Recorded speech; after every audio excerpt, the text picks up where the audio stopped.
দিনের দিন উনি মানসিক ভারসাম্য হারিয়ে ফেলে বাড়ি থেকে আজকে সকালবেলায় কাজে এসছেন আগমনশীতলায়, ওইখানে এসে গলায় দড়িটা দিয়েছে।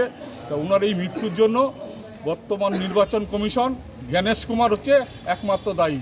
আমরা ওনার পরিবারের তরফ থেকে জ্ঞানেশ কুমারের নামে একটা এফআইআর করব। এসআইআর এর আতঙ্কে আবারও এক ব্যক্তির মৃত্যুর অভিযোগ। এবার এই মৃত্যুর ঘটনায় সরাসরি ভারতের নির্বাচন কমিশনার জ্ঞানেশ কুমারকে দায়ী করলেন মৃতের প্রতিবেশীরা। শুধু তাই নয়, নির্বাচন কমিশনারের নামে থানায় অভিযোগ দায়ের করা হবে বলে জানিয়েছেন তারা। নদিয়ার শান্তিপুর পুরসভার অন্তর্গত 2 নম্বর ওয়ার্ডের ঢাকাপাড়া এলাকার বাসিন্দা ছিলেন সুবোধ দেবনাথ। 54 বছর বয়সী এই ব্যক্তি পেশায় তাঁত শিল্পী ছিলেন। পরিবারের এক স্ত্রী এবং এক ছেলে রয়েছে তার। সম্প্রতি এসআইআর এ হিয়ারিং এসেছিল সুবোধ বাবুর, যা নিয়ে খুবই দুশ্চিন্তার মধ্যে দিন কাটাচ্ছিলেন তিনি। কারণ শান্তিপুরে দীর্ঘদিন ধরে বসবাস করলেও গত 2010 সালে ভোটার লিস্টে নাম উঠেছিল তার। স্বাভাবিকভাবেই 2002 সালের ভোটার লিস্ট সংক্রান্ত কোনো তথ্য তাদের নেই, যে কারণে এসআইআর এর ফর্ম সঠিকভাবে ফিল আপ হয়নি তাদের। আর ঠিক এই কারণে এসআইআর এর হিয়ারিং এসেছিল। কিন্তু হিয়ারিং আসার পর থেকেই মানসিক অবসাদে ভুগছিলেন সুবোধ বাবু। সেই অবসাদের জেরেই আজ শনিবার সকালে যে কারখানায় তিনি তাঁত বোনার কাজ করতেন, সেই কারখানাতেই গলায় দড়ি দিয়ে আত্মঘাতী হন।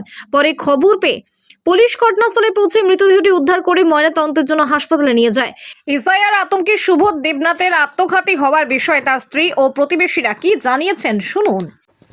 আচ্ছা, কখন জানতে পারলেন যেরকম ঘটনা ঘটেছে, কিভাবে? ভালোভাবে বলো দিদি। একটু বলুন। 10টার সময় জানতে পারলেন? আচ্ছা, কি কোনো সমস্যা হয়েছিল তার কিছু? হ্যাঁ, এই এসআইআর নিয়ে তো আজ প্রায় 2 মাস একভাবে খাওয়া দাওয়া বন্ধ।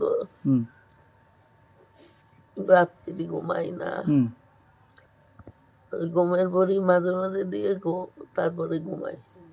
একটা আতঙ্ক। এই হিয়ারিং এ গেলেই মনে হয় আমার পুলিশই ধরে, এইটাও কইছে পুলিশই মনে হয় আমার আটকায় রাখবে। আমি কে এত মানুষ দিচ্ছে আমাকে পুলিশই আটকাবে, এইসব আপনাকে বলতো?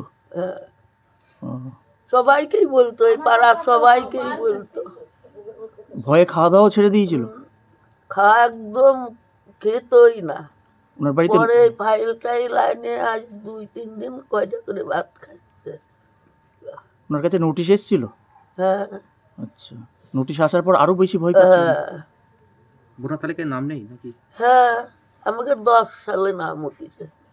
আচ্ছা, আমরা 90-তে আইছি, 10 সালে নাম উঠেছে। এই বয়সে 2002 আমাকে নাম নাই। তো আপনি বোঝাতেন না যে?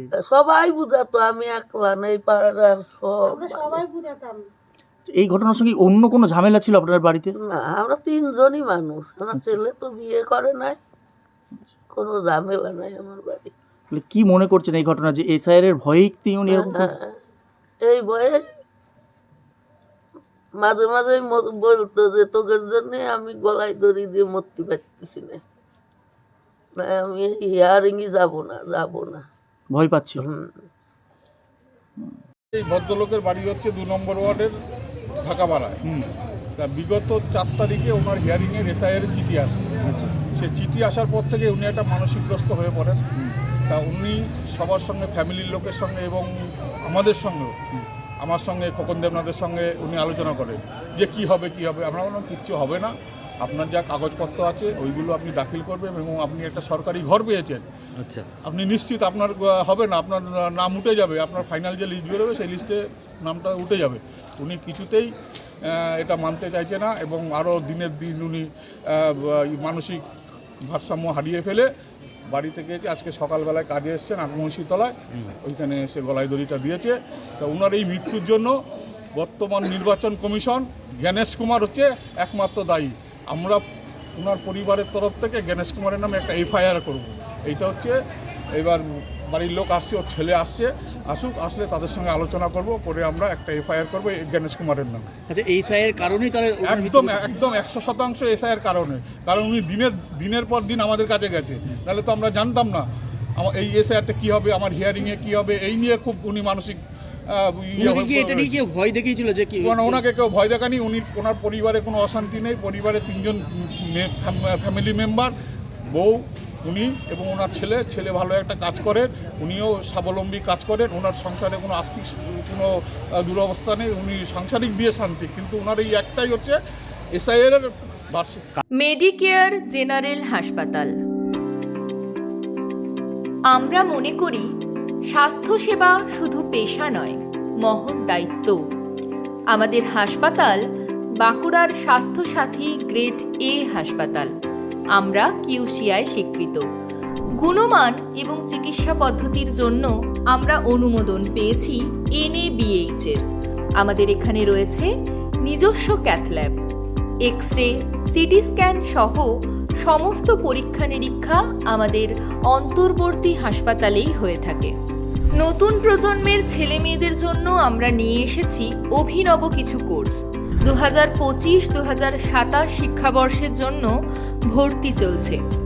আমাদের কোর্সগুলি হল diploma in critical care technology DCCT, diploma in operation theatre technology DOTT, diploma in radiography DRD, diploma in dialysis technician DIDT, diploma in cath lab technician DCLT।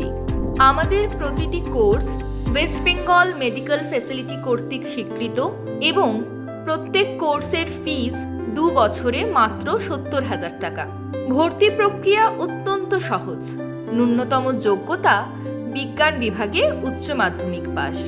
আমাদের প্রতিষ্ঠানে থাকছে উন্নত মানের ল্যাবরেটরিতে কাজ করার এবং শেখার সুযোগ। নিজস্ব হাসপাতালে ইন্টার্নশিপের ব্যবস্থা। কাজ শেখাবেন অভিজ্ঞ প্রশিক্ষকেরা। পাশ করার পর থাকছে 100% প্লেসমেন্ট। বাঁকুড়ার সর্বাধুনিক হাসপাতালে ট্রেনিং করে হাতে কলমে কাজ শেখার জন্য আজই যোগাযোগ করুন।